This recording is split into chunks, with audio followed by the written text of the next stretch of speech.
Today's Gospel Friday, July 24, is from St. Matthew chapter 13, verse 18 to 23. Jesus said to his disciples, "Hear then the parable of the sower. The seed sown on the path is the one who hears the word of the kingdom without understanding it, and the evil one comes and steals away what was sown in his heart. The seed sown on rocky ground is the one who hears the word and received it at once with joy. But he has no root and lasts only for a time.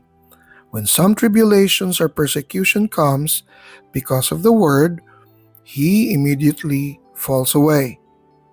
The seed sown among thorns is the one who hears the word, but then worldly anxiety and the lure of riches choke the word, and it bears no fruit.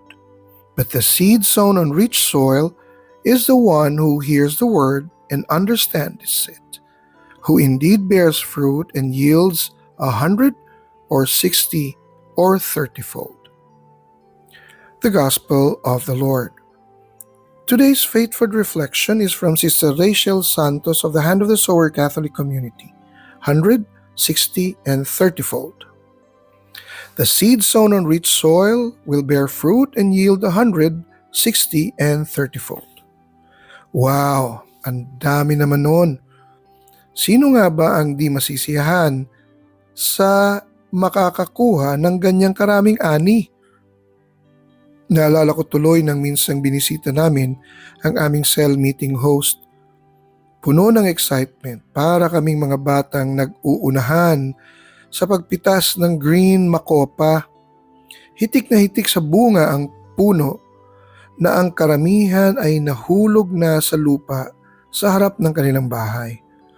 Tuwang-tuwa kaming umuwi na may kanya-kanyang dala nito.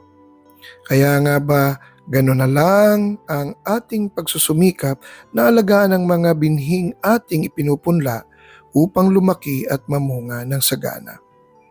Ang parable of the sower ay nagpapaalala sa atin na ang ating mga puso ang nagsisilbing lupang tatanggap ng salita ng Diyos. Minsan, dumarating ang mga pagkakataon na tayo ay nahahadlangan ng mga alalahanin, pagsubok at tukso ng mundo. Ngunit kung hahayaan nating manahan ang mensahe ng Diyos sa isang matapat at bukas na kalooban, for sure na ang magbubunga rin ito ng higit pa sa ating inaasahan. Kaya nga sa kabila ng mga hamon sa buhay, huwag tayong mawala ng pag-asa.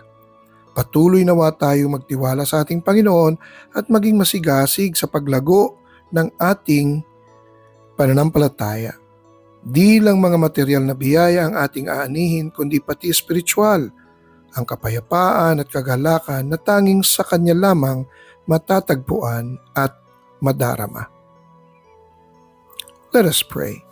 Lord, I pray that the seed that was sown in my heart will continue to grow and bear much fruit. In Jesus' name. Amen. In the name of the Father, and of the Son, and of the Holy Spirit. Amen.